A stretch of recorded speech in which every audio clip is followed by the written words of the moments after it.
Hello, everybody, and welcome to the TeacherCast Educational Network. My name is Jeff Bradbury, and thank you so much for joining us today. And welcome back to a brand new episode of Ask the Tech Coach. This is episode number 92. And with me, as always, is my good friend and co-host, Miss Susan Vincent. Susan, how are you today? Welcome back to Ask the Tech Coach. Well, welcome back to you. It feels like it's been just a few weeks, but I know we've been busy I've just wrapped up the school year with my teachers and students. They got everything turned in last week. The teachers are finalizing report cards, and I know that they're looking forward to summer. I work all summer. I'm a 12-month employee, but looking forward to planning some PD, which is what we're going to talk about in a few minutes. Where have you been, Jeff? Oh, I have been all over the place. For those of you who have been following the channel, this is actually the first broadcast from the brand new TeacherCast studios up in amazing Connecticut. We took a few weeks off. We moved. I can officially say no longer living in New Jersey, have a beautiful place. We're going to be documenting the entire journey of taking what is essentially a living room area and turning it into an educational broadcasting studio.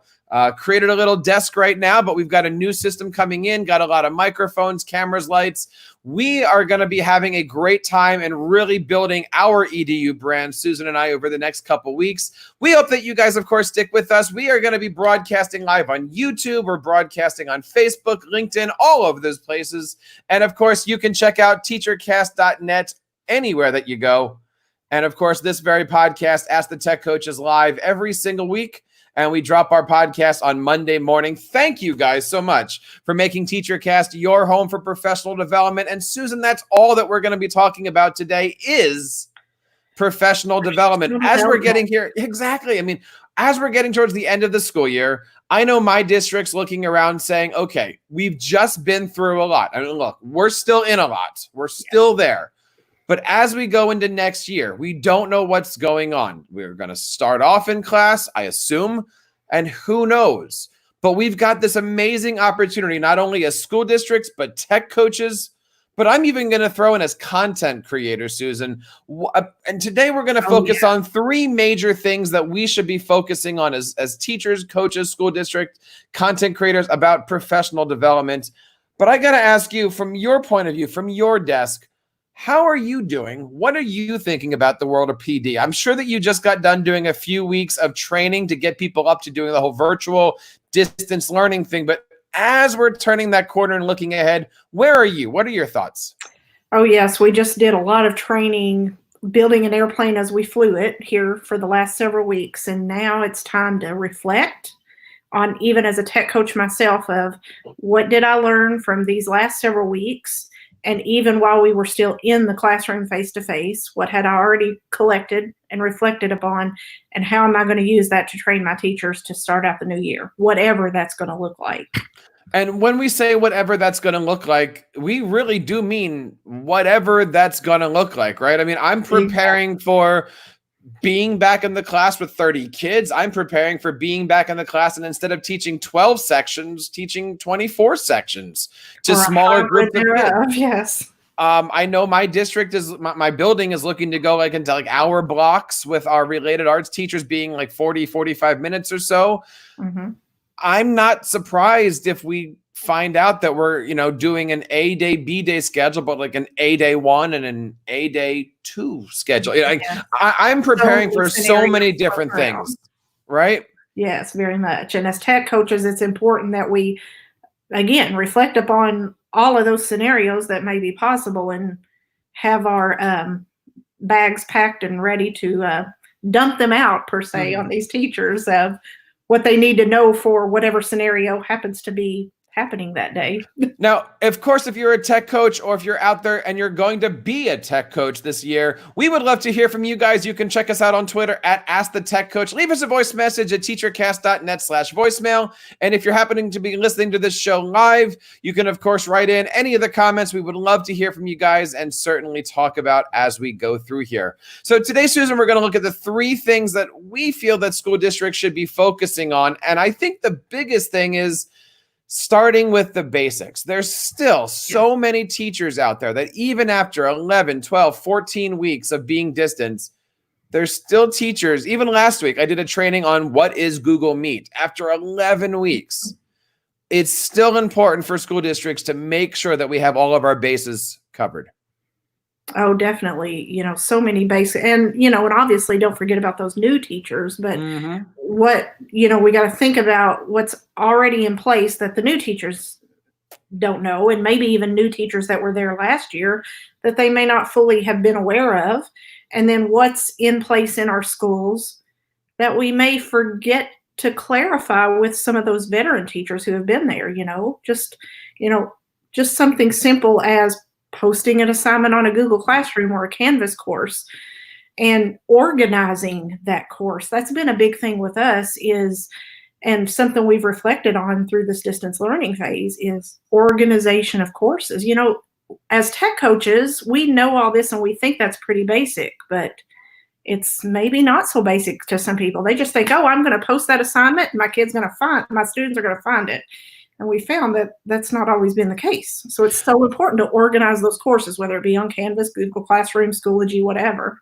And organizing it in multiple ways, right? Having it as a written format, having it as a video format, having it as an audio show. If your district's into doing intranet podcasts and stuff like that, having it be available in a way that other people are going to be able to look at it, and of course, easily consume that content is important. In my district, I was working this past couple weeks on our parent portal. I was recently working with a fantastic ed tech company. We're going to talk about this a little bit later as the year goes on what does their professional learning platform look like. And of course, on TeacherCast, it's what does learning look like? How does learning look like? What kind of things do teachers want? I feel like TeacherCast is going to be going back to the basics. And I know even with my school district, as so many, over the summer is when school districts change so many things. School districts are going from Google to Microsoft, from Microsoft to Google. I know there's a few teachers out there that have been coming to our tech coach meetings on Wednesdays. Some of them said they recently got WebEx. Who's got training on Cisco's WebEx platform? But that's all important stuff. And obviously over the summertime, these ed tech companies are adding features, and no more now than ever, so many features are popping out that you wouldn't think about. So it's really important that everybody keep up with things. And as we're going, and obviously, look, if you guys are out there listening to our video show on Facebook, on YouTube, leave us a comment down there. We would love to hear from you guys. Check out everything in our description. Now, you've noticed a couple things about your basics. When you think about building for your, and again, I don't even want to say beginning teachers, because veteran teachers could still be on that level 1 of SAMR, right? Let's start with the basic stuff here. What are you looking to put together this summertime for your teachers? Well, for me, it's been for our primary level teachers, like our K-2 teachers, they just kind of had to dig into Google Classroom and go with it. They really hadn't had training because they hadn't used it a whole lot. They used things like Class Dojo, a little bit of Seesaw, and just basically to post to let parents know what was going on, not to have students access the assignment. So that's something we hadn't focused on because we didn't need to focus on it.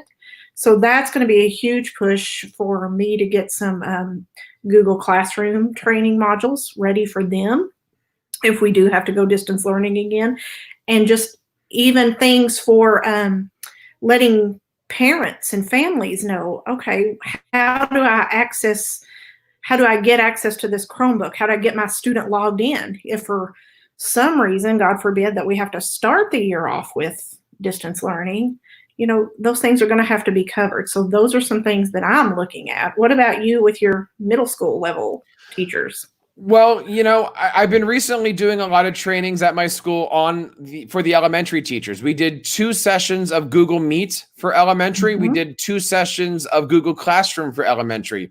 And the one thing I keep reminding myself is that the elementary teachers have so many different, I don't want to say needs, but their needs are different than the upper level teachers, right? Because, the students are less capable. I don't know, trying to use the right words, less independent, right? And I'm always going back to the fact that for the last 11 weeks, I've been watching my 6-year-old triplets do Google Classroom and take Zoom meetings and all these different things. And I'm going, my goodness, these are kindergartners handling this.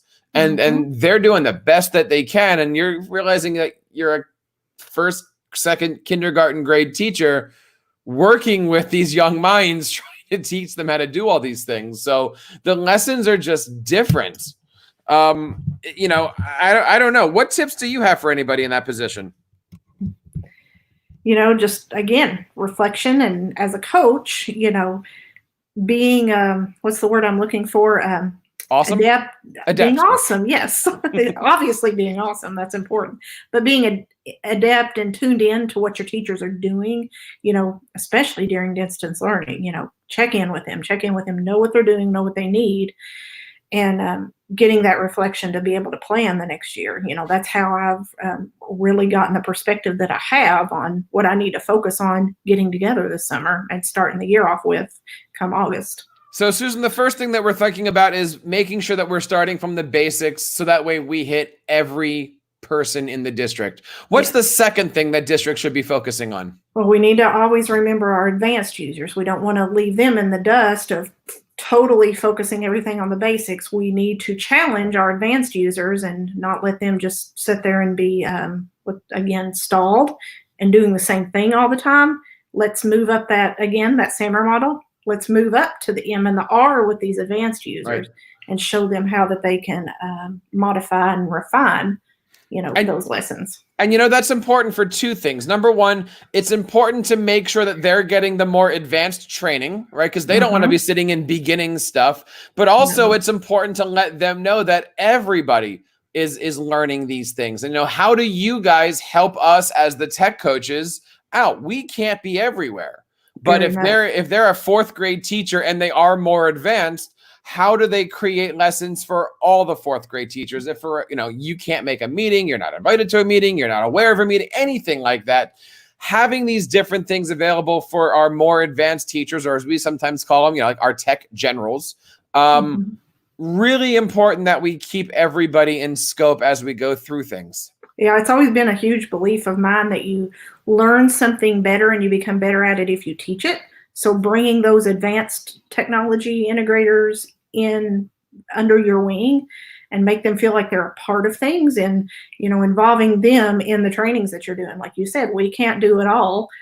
And, I can hold, a training on the basics with some of the beginning users, but if they can get a group of their peers together, and that's where those peers may listen a little better and be more willing to try something. If those advanced users say, hey, here's how I did in my math classroom or my history classroom that worked for me, and I encourage you to try it. Sometimes that even gets the point across better. Well, here's what I'm finding out with a lot of school districts. We focus on the beginners and we focus on the advanced, and we forget the bigger picture, or at least we don't have time for that bigger picture. And we're always focused on how to do things. How do I add a grade in Google Classroom? How do I set up a video chat in Microsoft Teams? I would encourage any tech coach, any school district, any content creator, start to focus on not just the how, but keep the why, keep the what, keep the when, all those philosophy things. It's not only to say, how do you make a video call on Zoom, but when should you do that? Why should you do that? When would you want to use Google Slides into something different? I'll give you an example. To do a PD on Google Slides, most people might think about using it as a presentation tool. And, how do you add text? How do you add graphics? How do you do all those other things? I am in the middle right now of a fantastic lesson on how to use Google Slides to create mobile apps. And I've got all of the students in my tech ed classes making mobile apps. I made up a little template and handed it out through Classroom. And now we're actually talking about function, form, wireframes, linking slides. It has nothing to do with Google Slides. But I'm looking forward to doing that as a video here on TeacherCast, as a PD session, anything like that.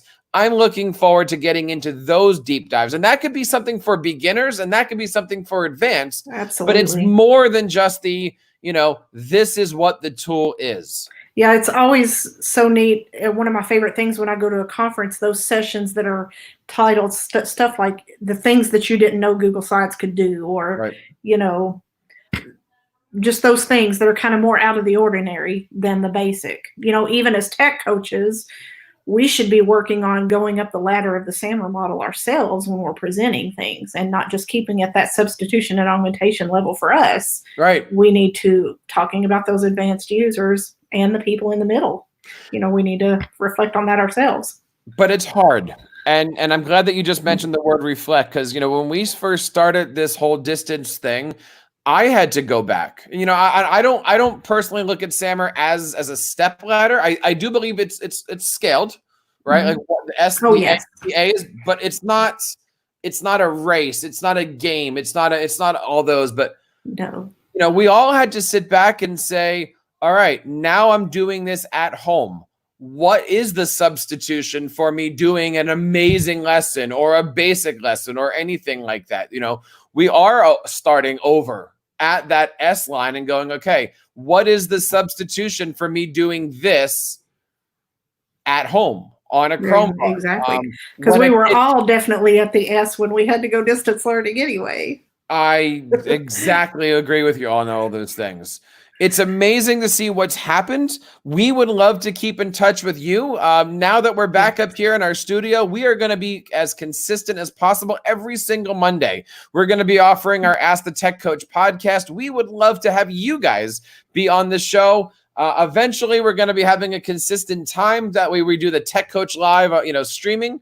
But every single Monday, you're going to be hearing from us. We're going to be putting up blog posts. We want to be your tech coach for your school district and for your classroom. Susan, you have a fantastic website that we're putting together. Tell us a little bit about where we can learn about the great things that you're doing. I have my blog and my website at techimaginations.net, and that's where I post all of my conference presentations, trainings for my teachers, and just my blog post of what's going on in my tech coaching world. And of course, you can check out all the tech coaching stuff here over on AskTheTechCoach.com as part of the TeacherCast Educational Network, where you can find our podcasts, our blogs, our professional development network. And soon we're going to be doing some live conferences over the summertime. Stick around with it. This is, of course, episode number 92. And on behalf of Susan Vincents, my name is Jeff Bradbury, reminding you to keep up the great work in your classrooms and continue sharing your passions with your students.